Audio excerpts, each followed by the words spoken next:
This episode of Obscure Chatter is brought to you by Fuck It's Hot. I live in Texas, and holy fuck, is it hot. Hello, everyone. Welcome to another episode of Obscure Chatter. You might notice, for those who are regular listeners of OC, that I sound different. For those that recall, there was no June episode this year, which really upset me because that was our anniversary month. You guys, we missed our anniversary. But it was fuck awful hot. And when you're in a double-walled whisper room, as much as there can be AC, I have an AC vent. I have a whisper room from Whisper Room. Or I guess you just call it a sound booth. I have a sound booth from Whisper Room. It still can only do so much without affecting the recording. So sometimes you have to record without it, or sometimes it just isn't powerful enough to really combat anything. Seriously, I've left sessions with, I've gone into sessions with straight hair and left sessions with my very curly hair. It can get that hot. And since June, it's only gotten worse. So, in June, toward the end of June is when we like to try to record Obscure Chatter, Stephen and myself.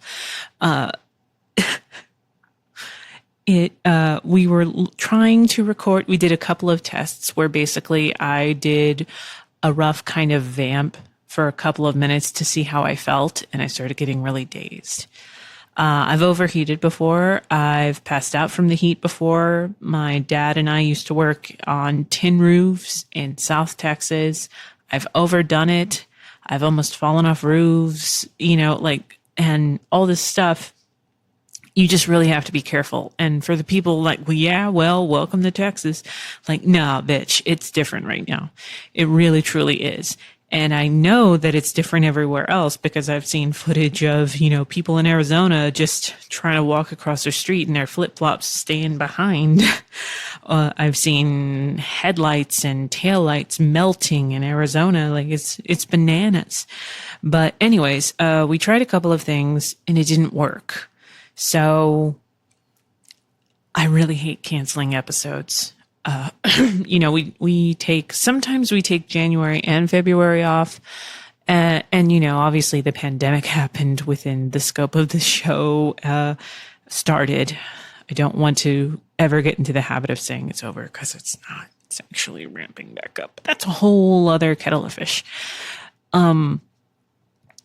Stephen and I have panels from a previous booth that Stephen and I put together. And I still have panels from that we don't use anymore. Pardon me. And so we test some stuff out in my office and in the living room. And the thing is, when, for those who recall, I did another podcast for 4 years with Stephen and J. Michael Tatum, and we just recorded in an untreated sound room.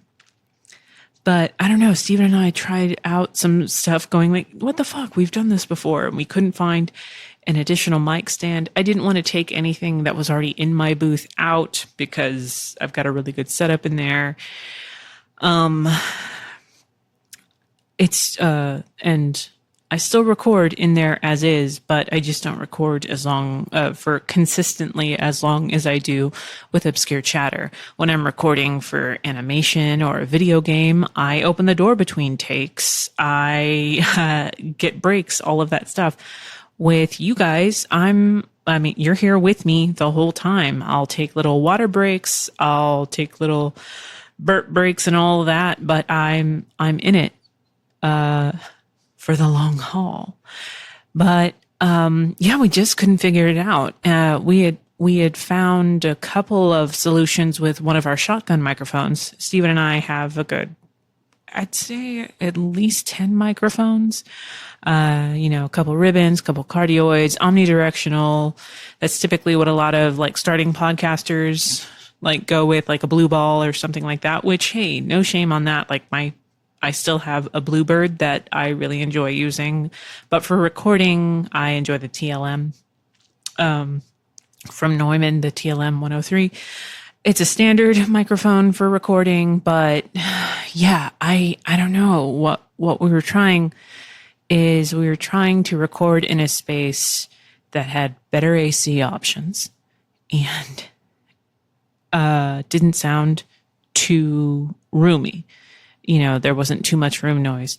You might hear AC right now. I'm hoping that we condensed it down and that it's not too jarring to listen to. But finally, we called in an audible because we couldn't figure out how to really tone down the sound with the shotgun microphone. And we couldn't find a mic stand that wasn't already in the booth, and we didn't have a cord long enough for my headphones. And I don't know. When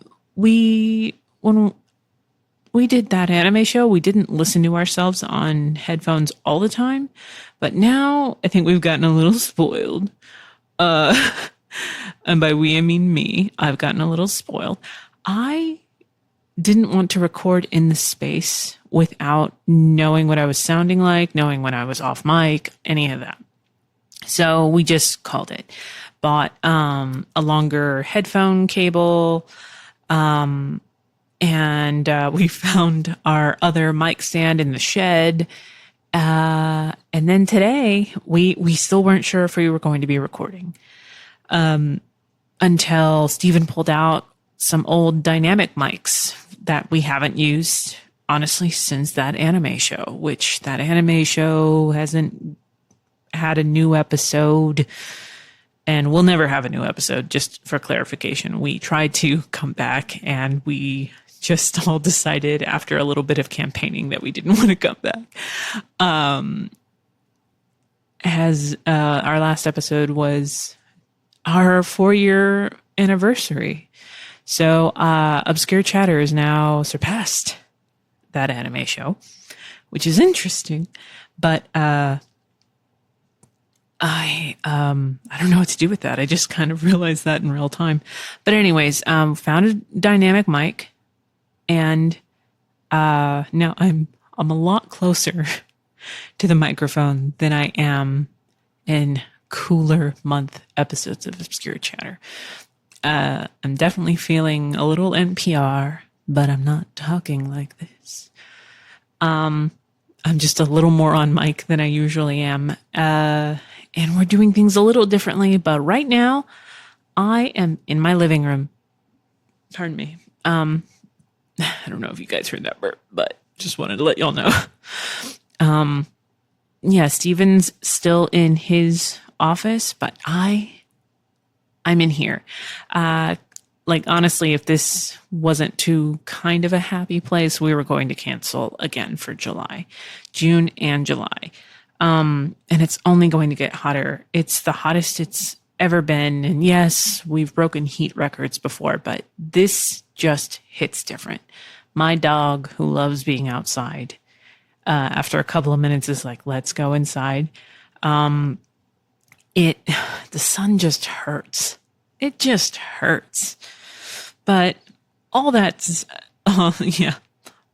is to say, we didn't want to miss out on another episode of Obscure Chatter, so welcome. If you are new here, you are a very patient person because I am just now introducing myself. My name is Terri Doty. I'm a voice actor. I'm a writer, and I'm a goofball. I'm not in recovery. I am a fully active goofaroni. And thank you for joining me today. Oh my goodness. 4 years of Obscure Chatter. Didn't really have a plan for how long the show was going to go, but it's for listeners, new and old, that we keep doing this. When we get one episode that says, hey, you had 0 listeners, that's when we'll consider not doing the show anymore. But until then, even then, I don't know, because I have obviously professed in the past that Obscure Chatter is sometimes more of just an audible diary that I let you guys listen to. So scandalo. But yeah, I don't know. Like where do you start? Like 2 months, like with kind of a 2-month break. I know in May we talked a lot about a lot of stuff. June, aside from the heat, was just a lot of fun. Stephen and I celebrated our 14-year wedding anniversary, and I don't know. I always like when people are like, "How long have you guys been together?" I always do this. Well, we've been married for 14 years, but we've been together for almost 17. Like, I don't know. Some people kind of like, well, we've been married for 15 years. Like, well, yeah. How long have you guys been together? Because for Stephen and I, we were together for a good, 2.5 year, like 2 and some change years before we got married. Those years don't just disappear. For some people there, it's like, well, we've been married for 20, but like, what if you were engaged for like 8 years? Oh, we don't count those 8 years. I'm like, well, that's interesting. Didn't really want to do anything. I don't know about y'all. Like I was never really planning on getting married. I just met somebody that meshed with me, and just one day we were talking about taxes and just paperwork and shit, and just kind of surmised after a lengthy conversation that some shit would be a lot easier if we were married. That's how we got engaged. We went to the mall. Stephen got me a plastic ring from Claire's. We went to our favorite Italian joint when we were living in Fort Worth, and came back. He turned on the fire, even though we'd already talked about it. He presented like my plastic flower ring from Claire's and got down on one knee and proposed. And then about a couple months later, we just got married. And then the next day we had a party at Zombie Manor, which was a place that we did sound design for that hadn't really paid us, and they were friends. So we kind of said like, hey, let's call this even if you let us do our wedding there. And, their families came, and some of their kids dressed up as zombies, and friends dressed up as zombies, zombie bartenders. And Stephen and his friend Billy made burgers. At the time, we were still vegetarians. My friend Sarah Strain, who's an amazing cake woman. I don't know how to describe her. Like, I was going to say like cakerer, but I think the term is baker. Or writer, y'all. It's been a weird day. But yeah, she made us a 4-tiered zombie wedding cake with claymation zombie versions of us on the top. And we just hung out, had a party. That's all it had to be. The one family member that came was very passive aggressive about like, oh, this is definitely you. And you know what? It was. I enjoy it. We still have the cake topper. We have the cake topper in a little like glass dome, and it was great. We made it about just us enjoying it. Just our parents and one friend were there when we actually got married. The judge was great. He even took God out of the, our vows, which I love my friends that are devoted to their faith and their religion. It's just not me. But the judge was very nice and respectable about it. Didn't make it all in Texas. Sometimes it can be hit or miss where it's like, hey, are you going to make it a big deal? Then it's like, hey, so that's not us. So if you could just leave that out, that would be great. No, it wasn't a thing. His name was like JP Swearington. And he even did this thing where we got married on 6/11 at 11:06, and he wrote that down on the back of his business card. It was very cool. But yeah, in some ways, it doesn't feel like that much time has passed. And I have other friends that got married the same year, and we're we're all at drastically different places. Some of us now have like 4 kids. Others, like Stephen and I don't have any kids. And then there are other couples that are, not couples anymore. But, time is interesting. It truly, truly is. But as far as what we did, I didn't really want to do anything big. So there is this place in Glen Rose, which is about an hour and a half away from here. And Glen Rose is kind of close to where Stephen grew up in Granbury. But Glen Rose is a state park that is, I want to say dinosaur themed, but it's more than that. Like there are dinosaur footprints, and they definitely leaned into all the dinosaur stuff. Like there are sculptors that just have dinosaurs in their fields as you're driving to Dinosaur Valley. That has nothing to do with Dinosaur Valley. But when you get into the state park, you can stay overnight and make it a whole thing. But just with Willow and everything, our dog, Willow's very animal aggressive. So we don't really take her many places where she isn't just in the car driving around, barking at nothing and drooling all over the place. So, we just decided to do a day picnic. And, the thing about Dinosaur Valley is it's one of the last places I remember as a kid, like under the age of 17 as a kid, really doing with my dad, my stepmom and her children were, that they were my dad. It was my dad's girlfriend and her kids, but they had been together so long that I considered her my stepmom, and her kids my stepbrother and stepsister. And my brother, we all went, and it was actually really fun. There was like an incident with a snake that terrified me. But yeah, like, I don't know, went hiking and just ate a lot of great food and stuff. So I wanted to revisit that, and really nothing had changed. The general store inside there was the same. We got some souvenirs. Steven and I got some souvenirs, and I remember being like, oh my God, no, my dad got me this like Triceratops necklace. Oh my God, what happened to that? And, got little odds and ends. I got like an iron-on patch that I'm going to put on my old, the place I used to work in advertising. I have a hoodie that I love from them, but it's got their name on it. So I'm going to put the Dinosaur Valley, patch on there when I actually, get a moment, but it is too hot. But yeah, we put together a bunch of odds and ends, and we ordered these little fixins and stuff for a charcuterie board, from this local winery, Landon Winery, and got some wine. And, one of Stephen's birthday presents was a little like backpack. So we did up that. We had a nice little picnic.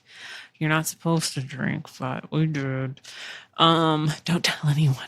Don't tell anyone, please. And then we walked around. But it, like we knew it was going to be hot, but it was like, I'm questioning every choice I've ever made up until this point that got me here kind of hot. But we stuck to it.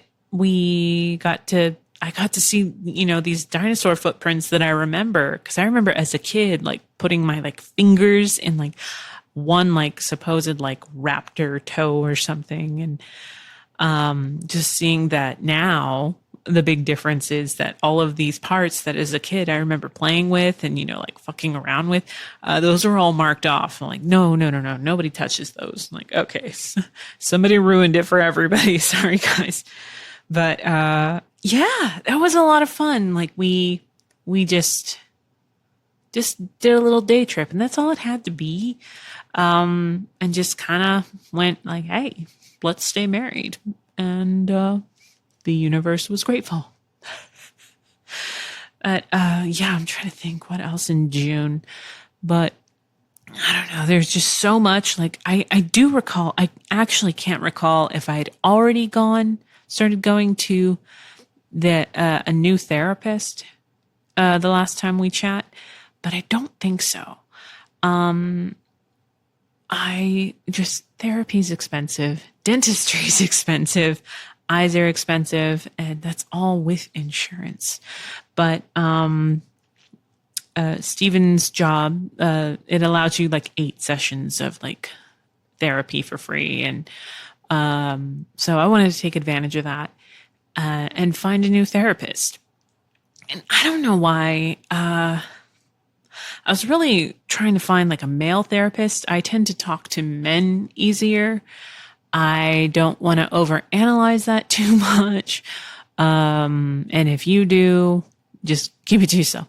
But I found this one that, he's also like very sex positive, LGBTQIA plus like positive, all this stuff. And he just seemed like, I liked his vibe. I liked the way he wrote his bio. So messaged him and we set up our first session. And your first session is really kind of like interviewing each other. And it went well. It's Texas. So, I see this giant glaring cross in the background of his virtual thing. And I'm like, as long as he's not like being, because there's faith-based therapy that, I've had trouble with before. But most good faith-based people, they don't try to force that shit on you. But some aren't so great about hiding their judgmental stuff. But anyways, it was fine. The second session, we decided to meet weekly. The second session, it was about halfway through that I'm like, okay, like we're really getting more relaxed. A couple of things here and there where I was like that, where these little micro things kind of go like, that was weird. I don't know. We were vibing, but there was something like Terri, the back of my mind, like Terri. I ignored it. Third session. There was no fourth session. Third session. I had spoken. I always talk about my body image issues. It's something that has always been a thing in my life, even as a little kid. I've always kind of had a pretty horrible opinion of myself. And even on really good days where I'm really proud of myself and try to be nice to myself. But, there are just some days, I don't care how beautiful you are. I don't care if you're Margot Robbie. There are days where you just feel like you look like shit. And it can really mess with your psyche. But I was talking about just like my experiences, like with my family and how these things that my family would say or do, how they were supposed to mean well, but it actually just made me feel worse about myself. All these things, blah, blah, blah. Well, in the middle of talking about it, the therapist is just like, well, I know a big thing for women. You women do have it rough. Not gonna lie, just with magazines and television and everything, just making you feel like you're never going to be enough. I'm like, I didn't really talk about TV or anything, but yeah, like I'm listening. It's like, well, it's my ex-girlfriend, or this girl that I took out on a date. I'd saved up a bunch of money. I was like 16, 17 years old. This is him talking. And I thought, like I'm going to pick her up in my truck and I'm hoping to get lucky, da-da-da-da-da. And I'm kind of like in my head, this is me, Terri. I'm in my head going like, I don't know if you should be telling me like this. But, I think, he's doing that, like trying to relate to you thing. He brings up that this girl had a pretty significant derriere and that her pants tore and that she would just whine constantly for the rest of the night, and how he knew he wasn't going to get laid that night because she was just whining so much about like, oh, I'm so fat. My pants torn. Da da da da da. And he's like, oh, good grief, da da da da da. I'm like, I do not think you are the hero of this story. I mean, yeah, I'd be upset if I were on a date and my pants busted. Even at my skinniest, if my dress tore after, putting a lot of effort in, I'd be kind of upset. But I let that go. And then I was talking about how in high school I overcorrected. I was doing a really insane calorie deficit. And I was starving myself. If I reached that calorie deficit, my body was just like, hey, we are hungry, da da da da da. And like my stomach would ache. I just would not eat. Or if I did eat, I would make myself throw up. Not a good thing. Apologies if that triggers anybody, but I'll leave that where it is. But it got to the point where, I don't know, my family constantly talked about my weight. So I lost all this weight, and I guess my teenage brain was like, well, once I lose all this weight, my family will let up on me. They'll see just how pretty I am, how much I do for this family. I felt like the main focus, there's always just about weight. So I'm explaining this instance with my mother, that I won't get into because yikes. But I don't know how we got here, but there was this giant shift where the therapist decided to tell me about his ex-girlfriend and how, again, about how he's like, she was beautiful and she was fit and all of this stuff, but she still hated the way that she looked. Like, for instance, she wouldn't let me go down on her. And I don't know, something just kind of cold happened down the back of my spine, where I was just, I love talking about sex. I love just my girlfriends, we talk about sex all the time. But I don't know why this just rubbed me the wrong way. And maybe you listening, you're like, well, I know why, because that was inappropriate. Or perhaps there are some people that are like, maybe you're overthinking it. Maybe if you might be new here, because I'm Terri Doty and I'm an overthinker. I'm an overthinker goofaroni. But he just kept going into detail about how he loved going down on women, but his girlfriend was so weird about it. And I kind of went yeah. So anyways, and perhaps he saw, cause he switched gears very shortly after this. But yeah, we were talking about my mother and he was talking about, being raised by a narcissist and all this stuff, which, he was very thoroughly convinced that my mother was. But, yeah, in the middle of telling the story about my mother, he decides to talk about how much his girlfriend hated, oh my God, cunnilingus. I was about to say the really crass version of that, but yeah, I don't know. So after my session, I kind of just sat there, this is all virtual. So I turned off my camera and closed my little camera flap and closed my laptop. And I was like, I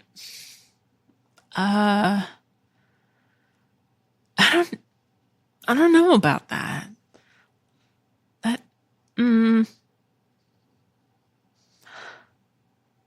I don't know. So I casually brought it up to Stephen and he kind of did this but I saw his his eyebrows kind of do that. All right, well, da-da-da-da-da. And I let a day pass. And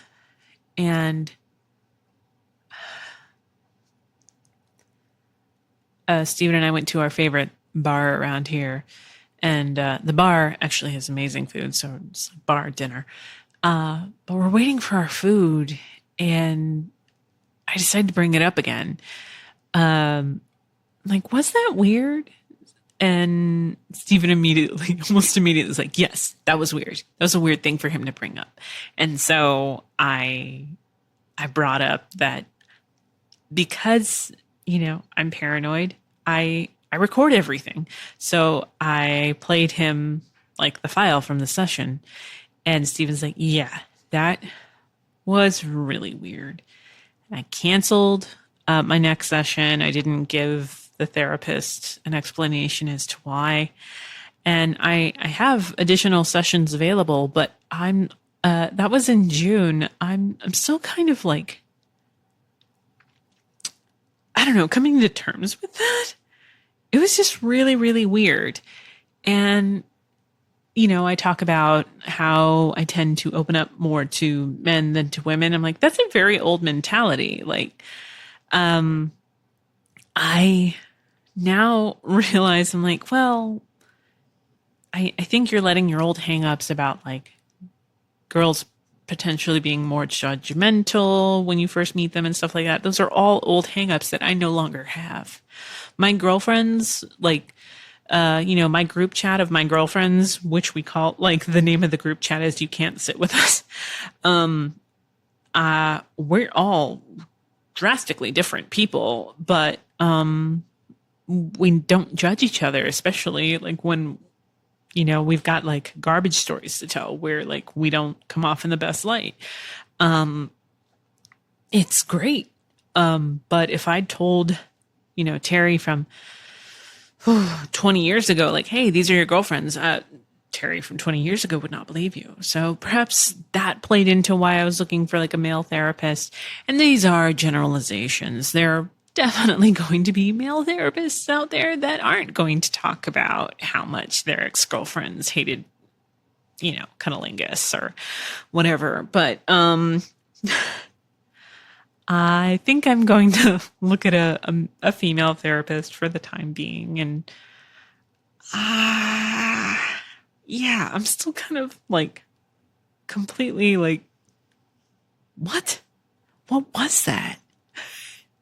Like, I can't be the only one. Like, obviously, like sometimes therapists just don't vibe with you and vice versa. I had a friend that, went through a few therapists before she found one that really got her and what she was going through. I don't know. Like Stephen goes to therapy and I'm so proud of him for doing that. But like I always hear him laughing with his or like chilling, and he always feels lighter after. And that's what, I don't know. I read the dude's example, like little like bio and everything. And I'm like, that's going to be the same thing. I don't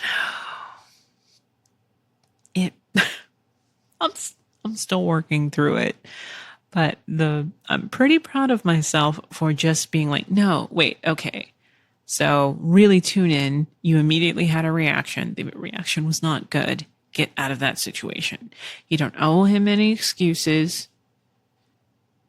Bada boom. Get out. Yeah. That was the big, like, what? I don't know. There's more doctor stuff. Like, I'm just now getting back into going to the doctor. With COVID, I stopped going to the doctor. I just really did, or only did like virtual visits. But now it's to the point where, oh, hey, you can't just do a virtual visit. Like, no, I'll go to a lab where I only have to deal with one person. We're all masked up, blah, blah, blah. Like, those days are over. They want you to come in. And they still might not cover everything. But one of the things that for some reason, like people have obviously already made this joke, but who decided eyes and teeth shouldn't be a part of normal health insurance? Who decided that? But went to the dentist for the first time in at least a decade. I know. I hear you judging me. But I didn't go to the dentist until I was 23. which shocked the hell out of the dentist that I went to. And immediately like had a deep cleaning, and I had to get my wisdom teeth taken out a few weeks later, and then we kind of vibed for a little bit, and then we had a falling out, tried another dentist, and then I just stopped. But going through all of that, I finally found a dentist that, one, is really cool, and then I feel really dumb, but it took me way too long to realize a dentist is different than an orthodontist. I thought they were the same thing, but apparently there's a strong possibility. Like, for those who have never like seen me in person, it might look, you might not notice it. It's that thing whenever like you have something, you always feel like people are staring at it. Like I dated this one guy who's he was missing a ligament in his arm, so he always kind of held his arm in a weird way. I had never noticed it. I dated him for a year and a half, and I hadn't noticed it. And he was explaining it to somebody, and I'm like, "Oh, I didn't notice." He's like, "Oh, bullshit! How could you not have noticed that?" I'm like, I just hadn't noticed. But they had an immediate reaction. So yeah, it clearly is something that's bothered them. My teeth have always bothered me. I got made fun of a lot for my teeth as a kid because they're they're on the smaller side. I always call them little herbivore teeth. And you'll notice in photos, it takes a lot for me to smile with like all my teeth. It's just something. But I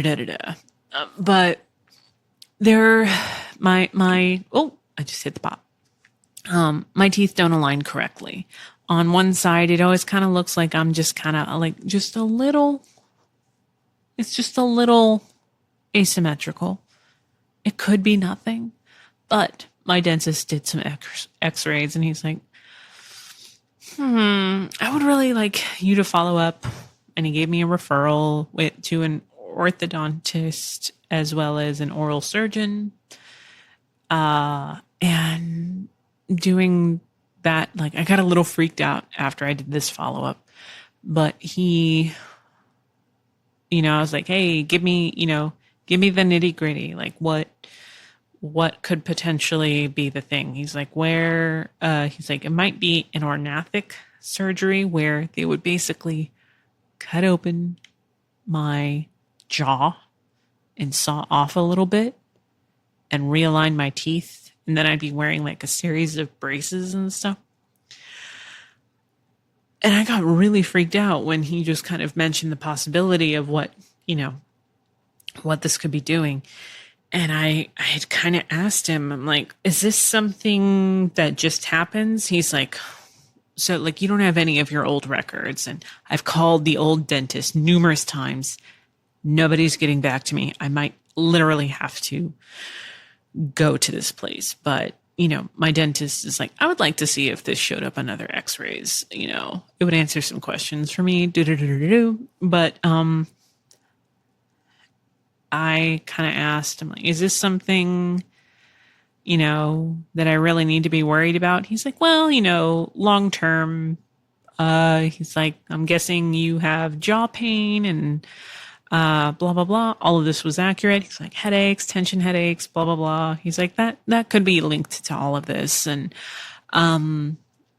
he's like, eventually you're looking at, teeth grinding on teeth and potential crowns, possible root canal, like if we don't address this. So I asked, is this something that if I had gone to the dentist, I was straight up with him. I'm like, I'd asked my brother went to the dentist a few times.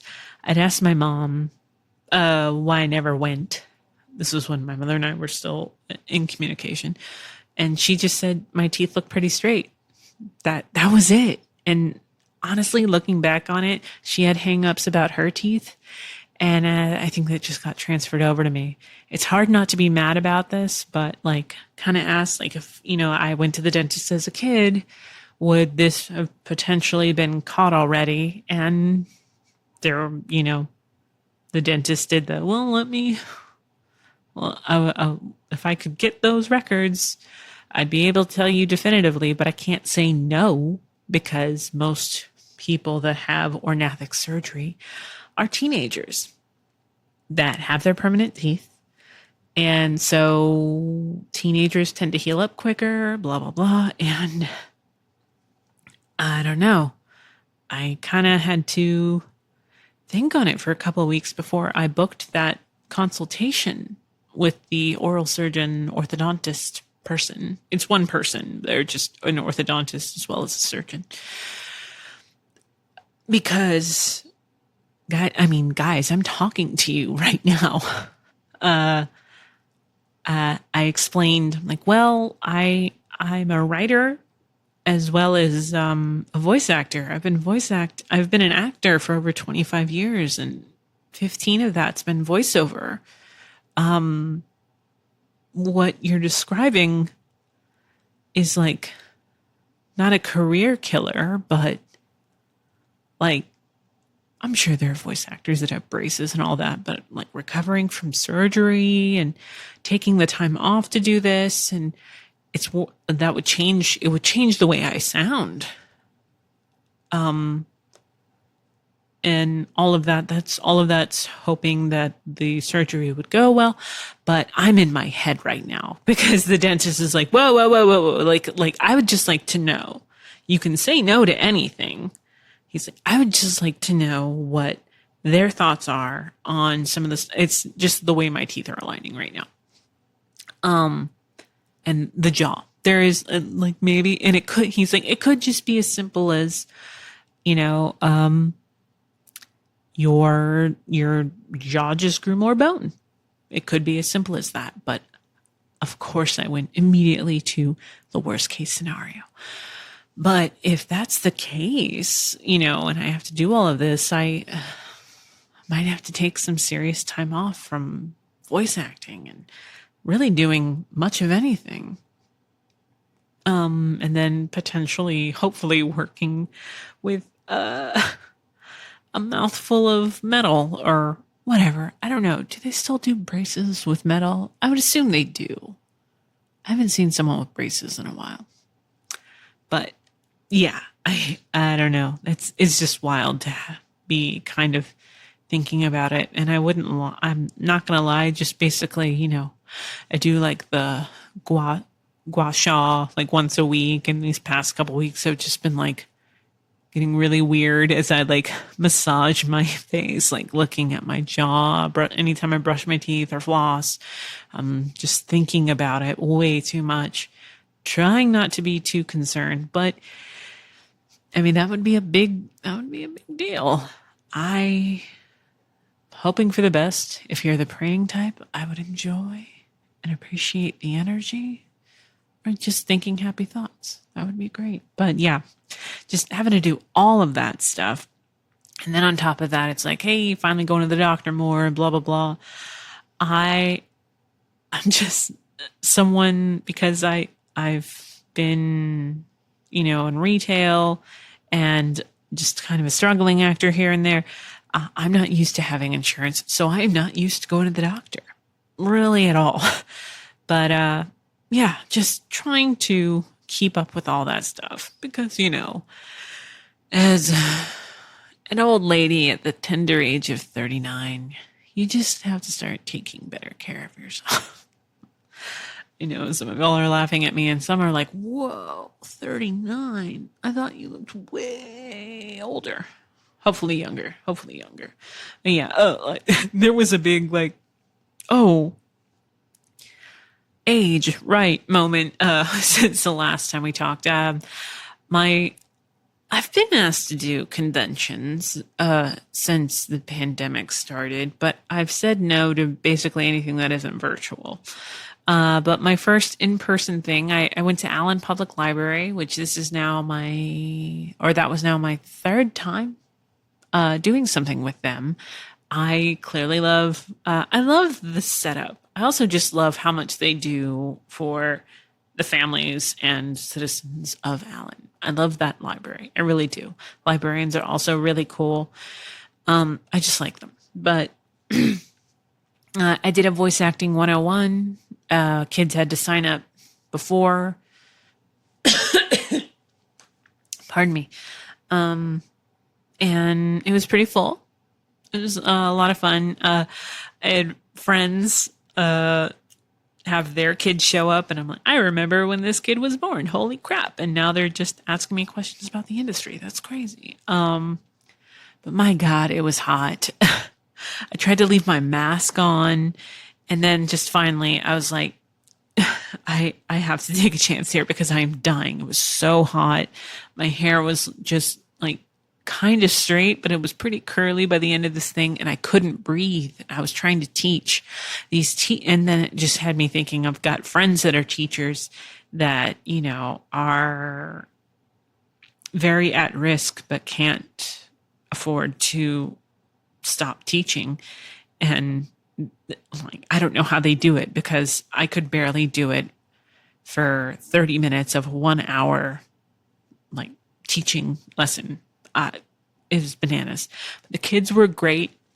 Signed a few things. Especially when you're doing something for the kids like that, I try not to charge anything. I'm always really weird about that. And I know why all my friends do it. I do it at conventions, but I can't charge for photos. I feel really weird about that.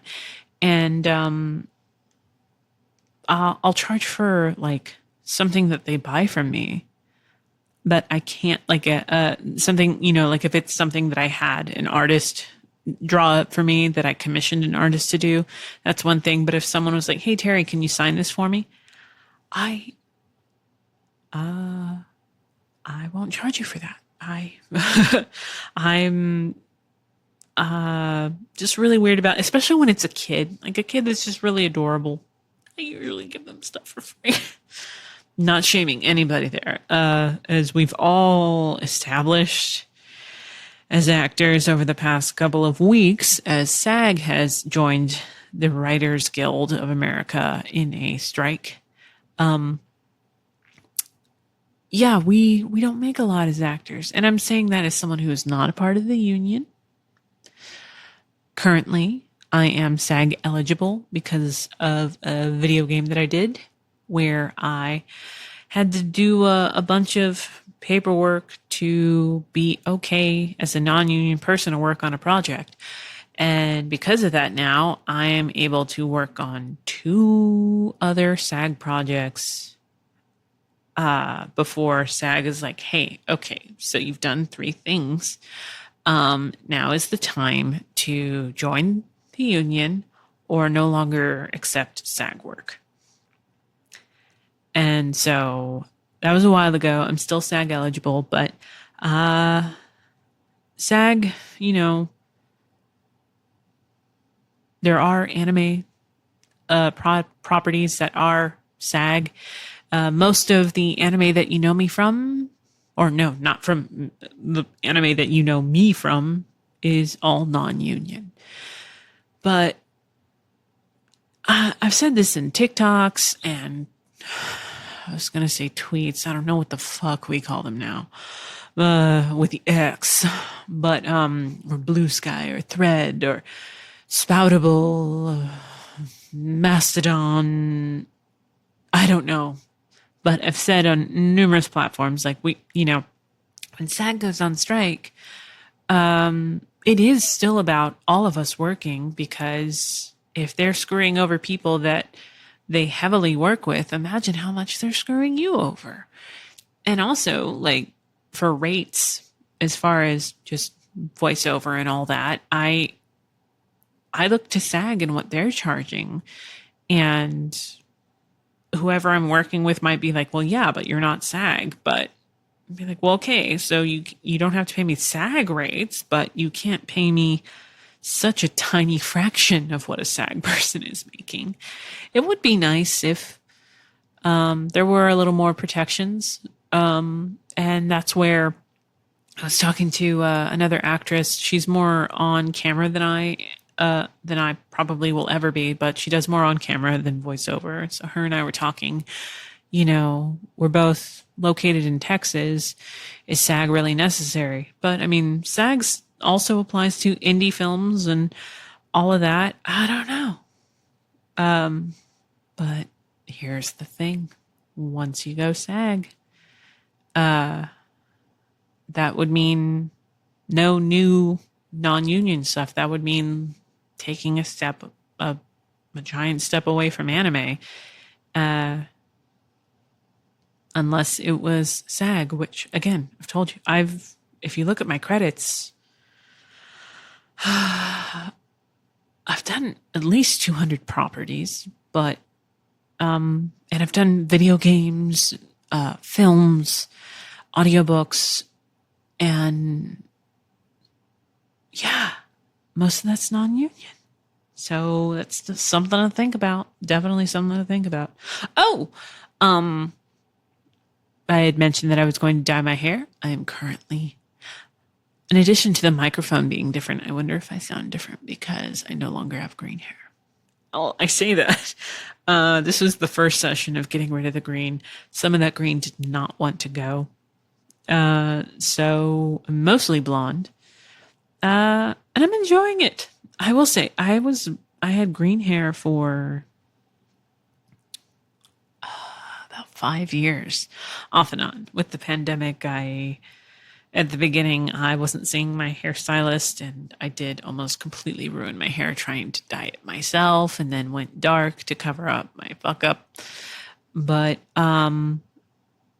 yeah, blonde is more fun. Oh, I've had 3 people ask me that. Is it true what they say? It's the dumbest fucking thing. Do blondes have more fun? I don't know why they even talk like that, but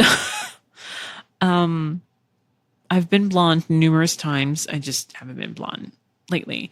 And I don't know if I'll go back to green. There is something, the vibes in Texas, even aside from heat, the vibes are off. Like, not even low key, where sometimes I'm immediately met with some pretty shitty behavior just for the way I dress. And with the green hair, I feel like more people were focusing on my hair than me. Is that weird? No, that's not weird. I'll answer that for myself now. But it's kind of, the way that I put it is like, I left my stylist, Andrea, I left and I felt like, I'm like, oh, the cloak of invisibility. Hey, like I didn't feel like I was being gawked at like I used to be. I got kind of used to it. And I don't know, because the whole time I had green hair, if someone was like, oh, hey, whoa, check out that hair or whatever, I was always shocked because it just seemed like a stupid thing to be all about. And then when, in 2019, when a bunch of my friends were getting targeted by a bunch of trolls and shit, if I or other people with, blue or green or pink hair, anything like that, if I was like, hey, don't be a dick, da da da da da, like, oh, you have green hair, what do you know? Yeah, got her. Like, did you? I'm really confused by that, but yeah, for some reason, or online, it's like, I hate your hair. Like, this person's not even an anime fan. I don't know. Just, I hate your hair. Or I had this one guy. I was at a bar with some friends from work when I was still working at the advertising place. I had a guy just be like, man, just imagine you would look so much hotter if like you had a normal colored hair. I'm like, I'm not trying to canoodle you, sir. And if I were, you're doing a horrible job keeping my interest. But I don't know. Stephen and a few of my friends have just kind of noted that I just seem lighter with the blonde hair. I think I'll keep it. But even if I don't think I'll go back to the green hair because I still have little chunks of green. And, it's only really obvious when like I've just hopped out of the shower. Like I was doing my hair this morning right out of the shower and I'm like, man, okay. But, Going blonde. I'm not trying to go like platinum blonde. I'm trying to stick like more into the ash or like a little more just medium blonde. Nothing wah. But which I've done. It's just it really fries my hair. My hair is very dark, so there's just a high risk of destroying your hair. But yeah, oh my gosh. So yeah, enjoying that. Enjoying it being long, even though, again, I've noted numerous times how hot it is. There's something about short hair where even when it's hot, you're committed to that one hairstyle, basically, where if I'm feeling hot or something, I can just pull up my hair or adjust it. Like, oh, I'm going to, do an updo instead or something like that. It's better possibilities. I mentioned all these social medias and everything joined or still on Blue Sky, because I think I've been on Blue Sky since April. I'm still on what used to be Twitter. Twitter's weird. I feel like the most I do on there is block people. And it's progressively getting worse. Like as of this taping, it was only just announced that you can only do dark mode, which is hard for my eyes. And it happened this week, as of this recording.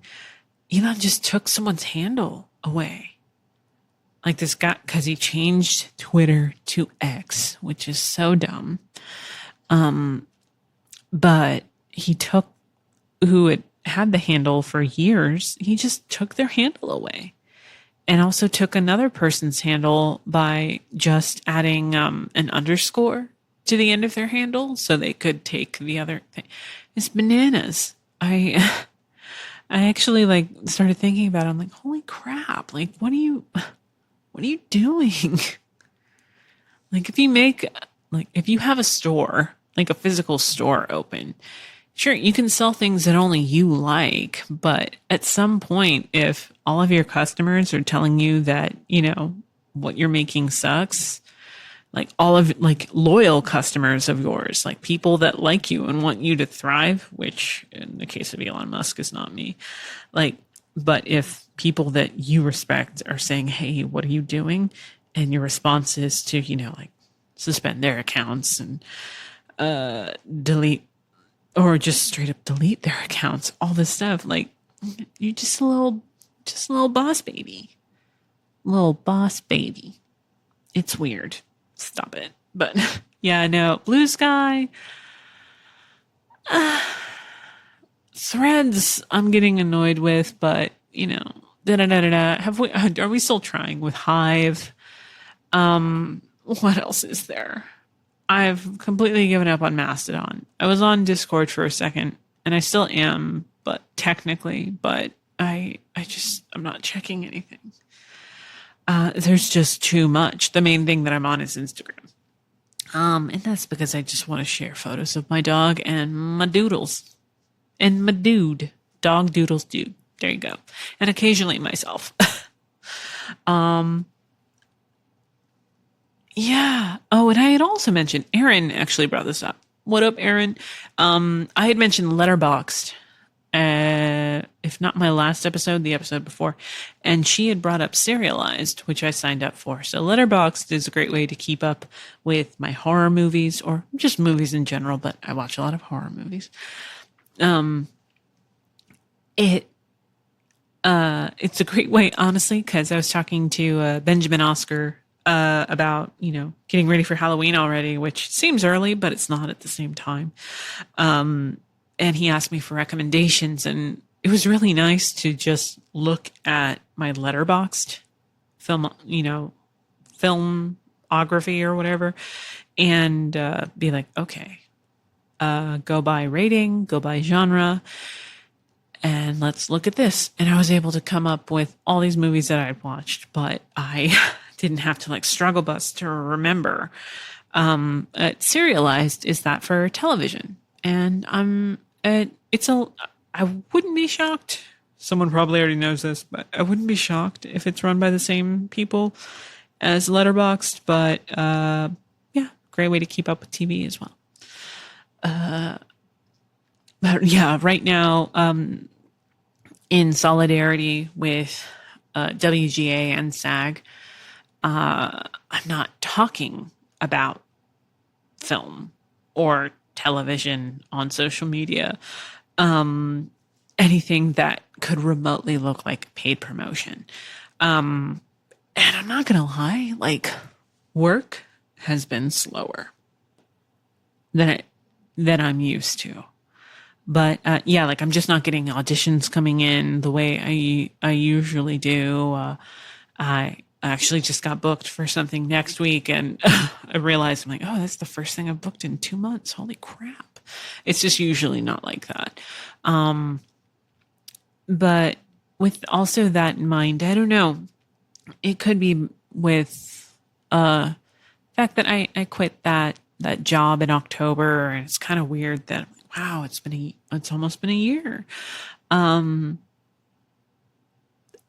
I had been, for those who don't know, I wrote a book. It's got a digital copy as well as a print to order option for paperback.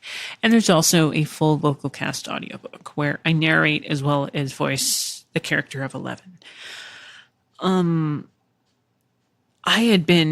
had started writing it in 2014, and the book was released in 2017.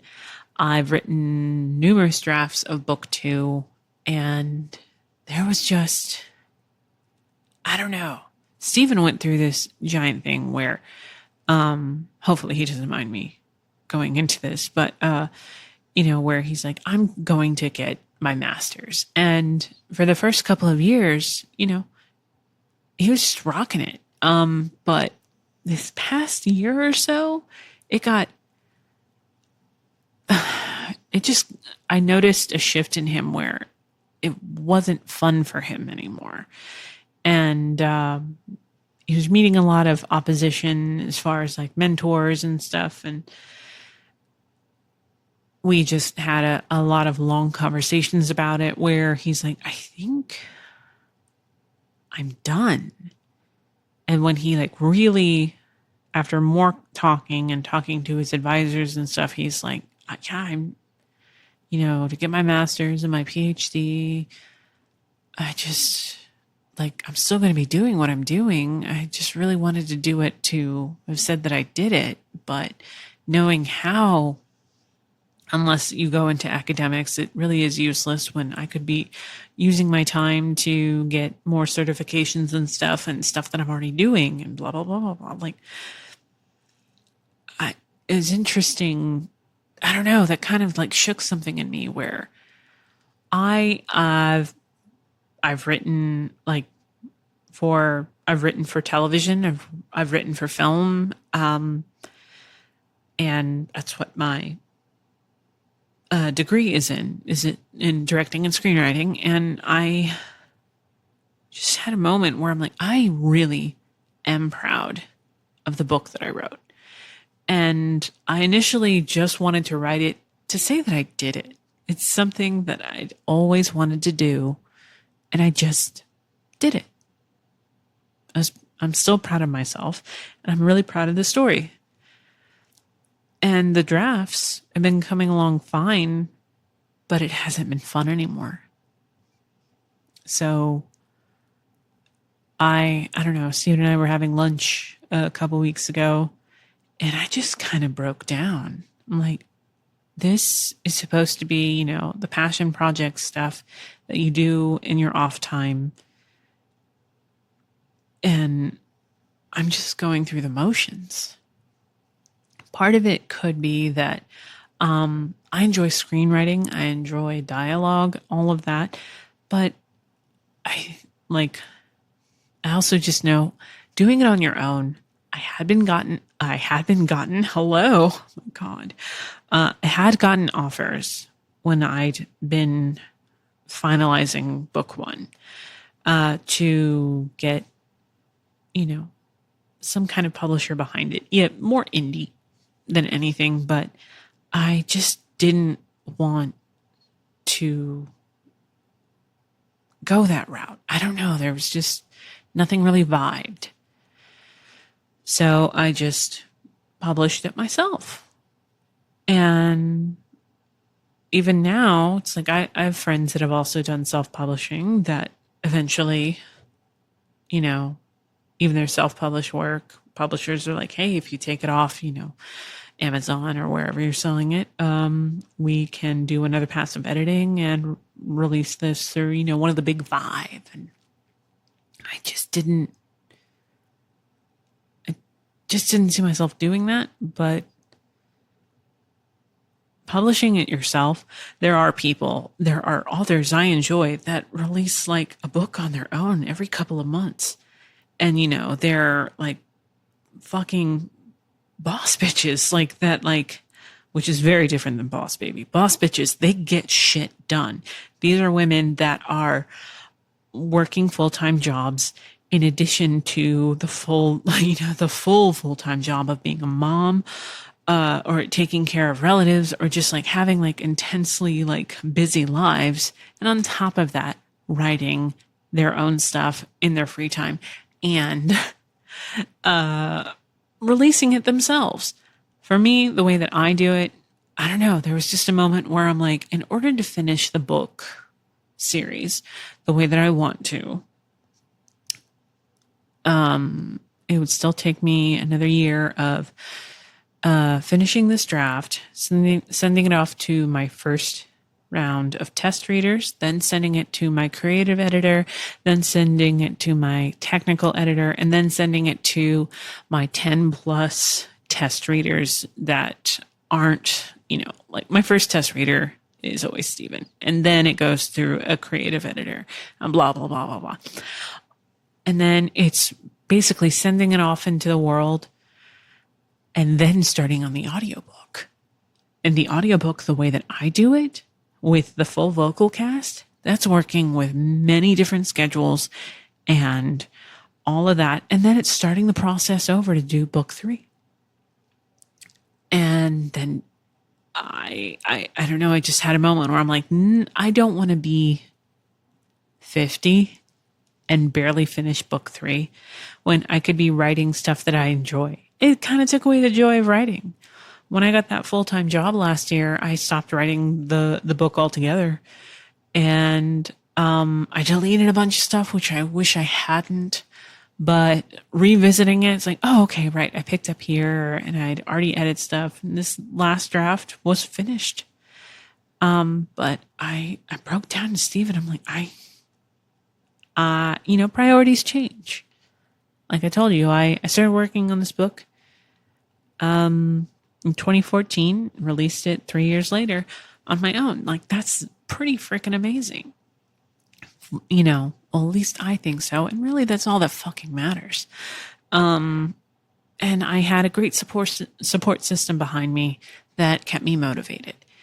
But I stopped a couple weeks ago, stopped writing the book, and I can't tell you that I'll ever return to writing books where I can focus on something that I truly love and I missed writing, screenwriting. Screenwriting, for advertising, that's why I got hired as the senior writer for the live video commerce show that I did with the ad agency.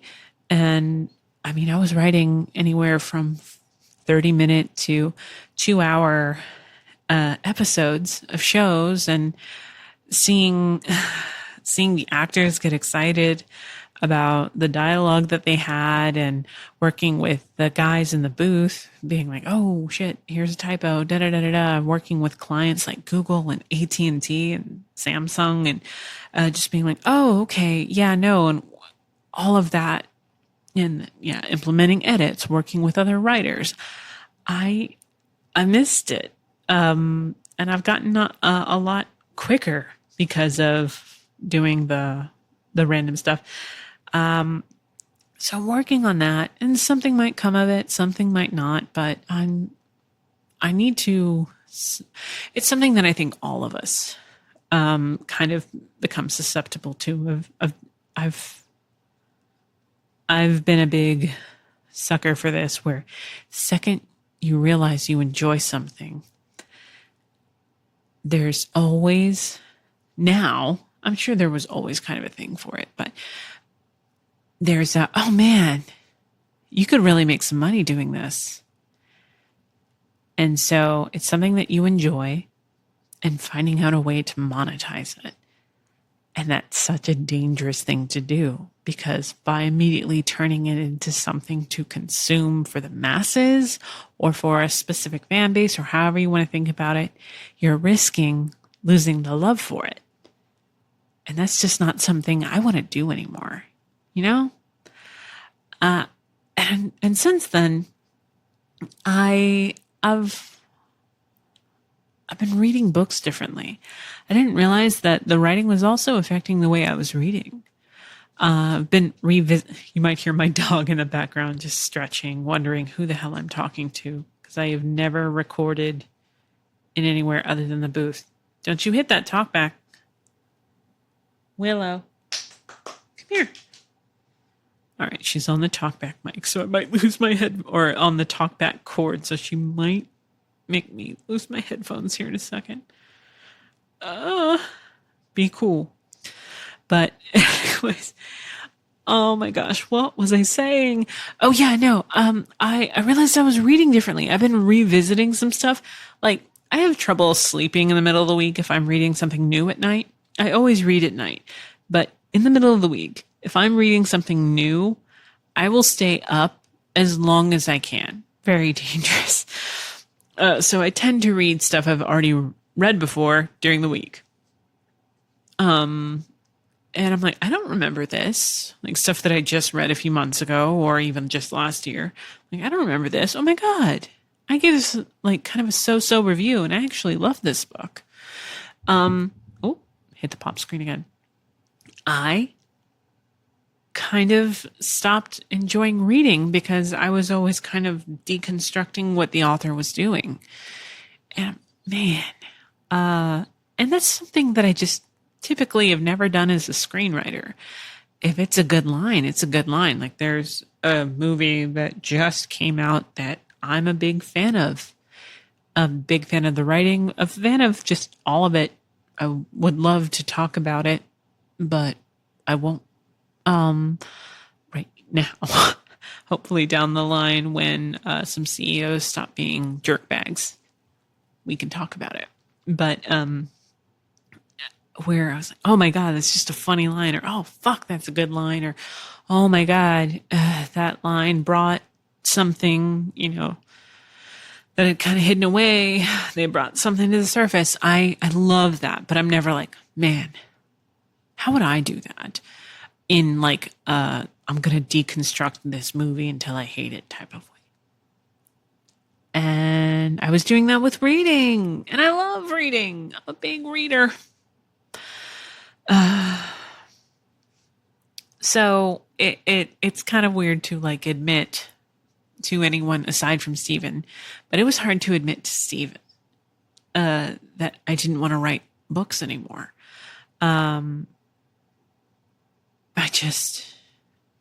The joy was gone. And I will say I had a great creative editor the first time around. It was my now former best friend who helped me through it. And I mean, she herself is a really good writer, an amazing editor. And she didn't hold back. And honestly, the couple of people that I had in mind for doing creative editing, I just knew that the edit wasn't going to be as good as it could be, because this person that did the first one was the person that knew how important this story was to me. And she wasn't going to be there for it.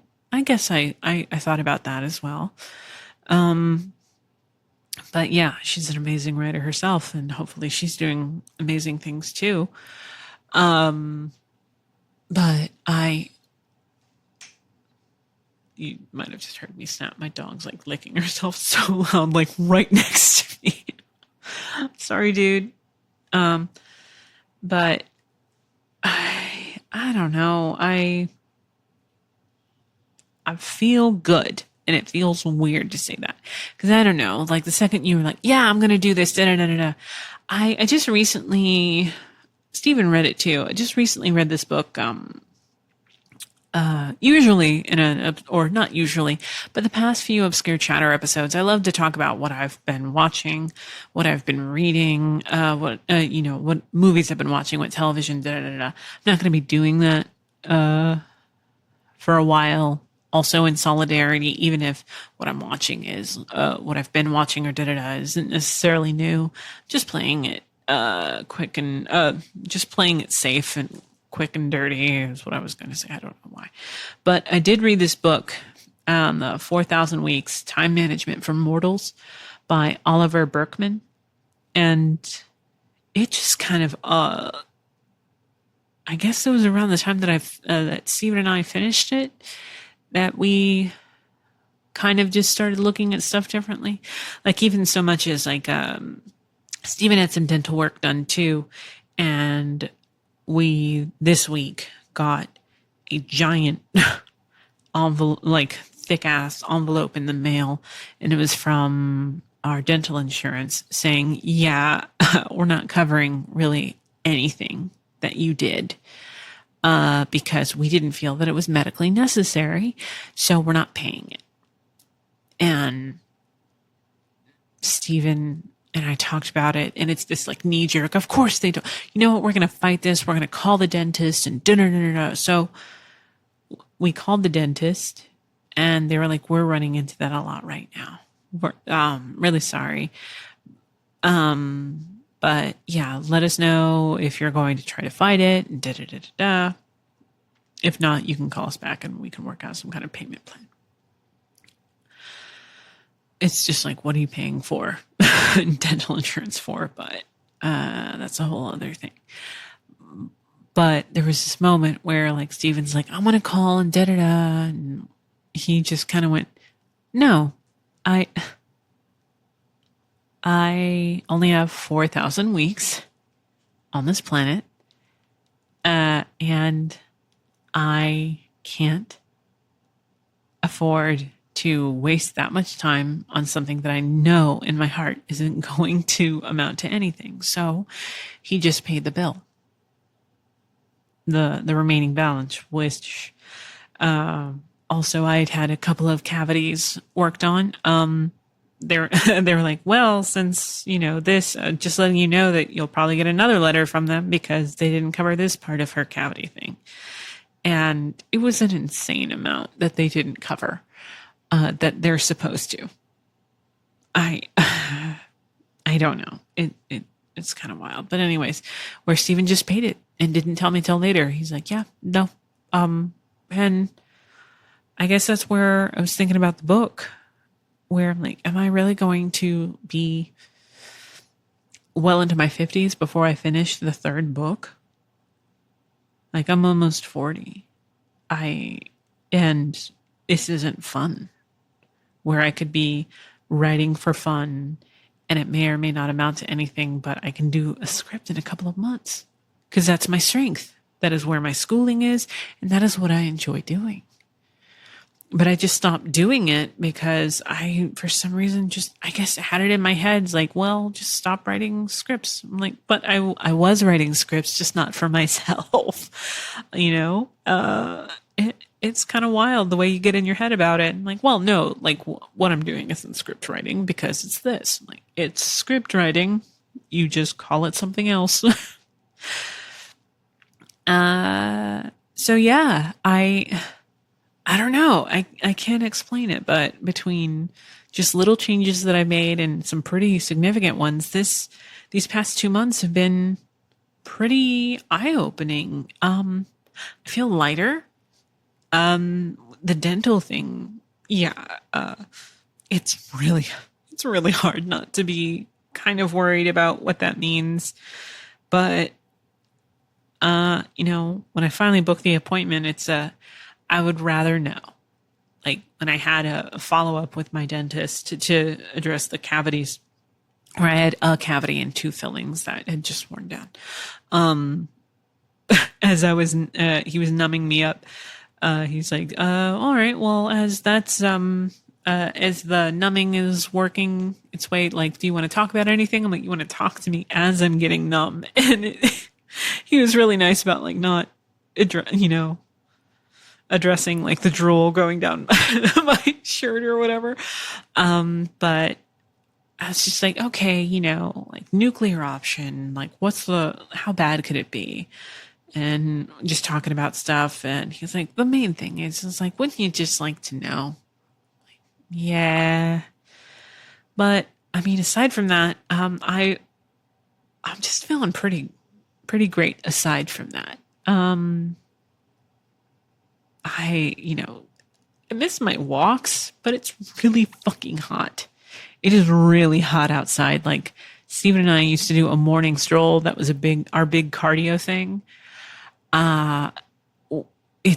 It's not a thing. We've switched to doing power yoga just in the house. But there's something about walking outside that nothing will replace. I miss it. Can't wait for it not to be nuclear, but who knows? Because it's hot everywhere right now. But I've got a dear friend coming into town soon. All this stuff. I feel pretty good.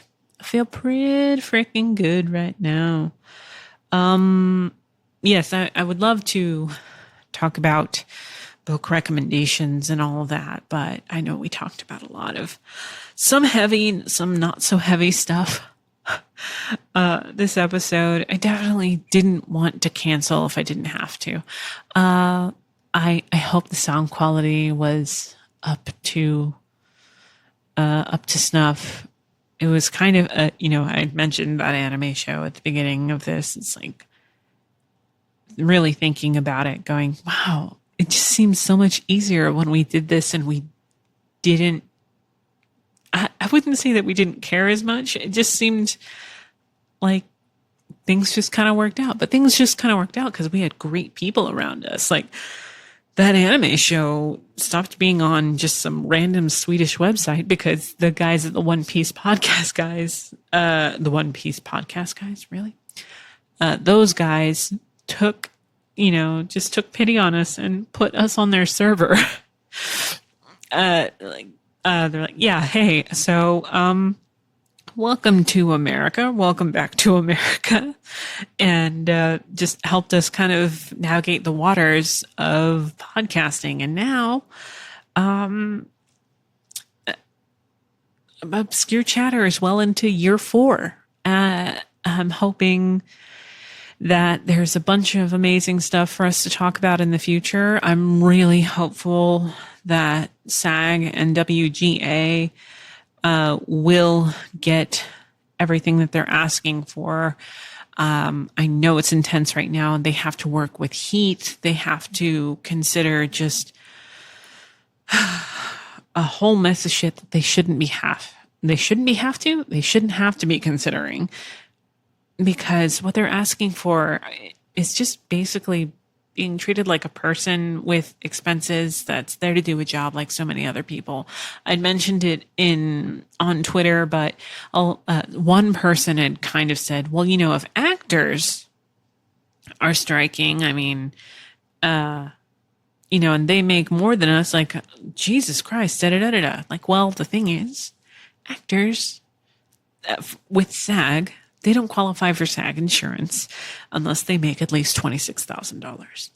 87% of SAG is not making $26,000. And like I even had a friend that was only qualified for it for 1 year, and then she was done. And a couple of other actors and I have been talking about that too, where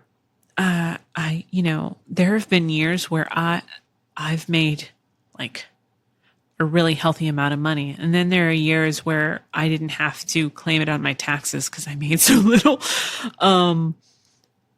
But 87% did not qualify. With over 160,000 members of SAG, and the numbers will be growing, that is more than 132,000 that do not qualify. Think about that. Again, we're not talking about like A-listers, which, yeah, they make significantly more than the background actors and all that stuff. But they started, it is very rare that people that we consider A-list didn't start, as background characters, and all that. And then that's not even factoring in the AI shit. My God, I could go on forever about that. But I was closing out, and I think we should still close out around here.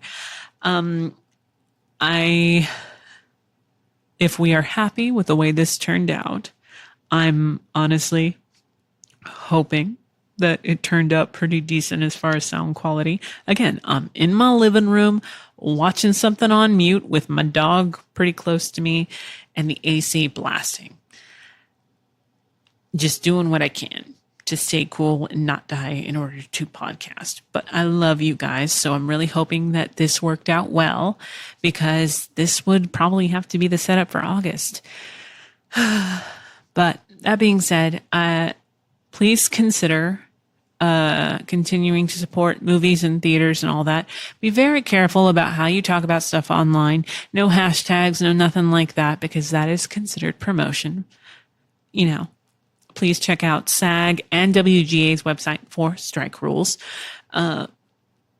Also, if you're not following her, Francesca Ramsey on pretty much anything, but she is hilarious. Just her tales and stuff throughout the strike, because she has been on strike for almost 90 days, as a writer and now as an actor as well. I'd seen her in some stuff, and I didn't know that I'd watch some stuff that she'd written. She's phenomenal, a great person to keep up with, for anything, but also she does post and repost a lot about her experiences as both an actor and writer. And I think you guys should follow her. But yeah, as we close out, I just really want to thank everybody who has just been very patient on the social media wars, and very patient in just new content, all of that, and being so understanding throughout the strikes, as well as just these. It's just a really weird time. I feel like all of us are kind of weird on social media right now. It's something I wouldn't want to give up, because I enjoy engaging with you guys. But if you have any questions or any topics that you would like me to cover in the next episode, please send me an email at perpetuallyoffbeat@gmail.com. And who knows, that topic or question might come up in a future episode. Until then, until the next episode, read good shit, watch good shit, and, just try not to be a shit. Also stay cool, but, mostly don't be shitty. Bye.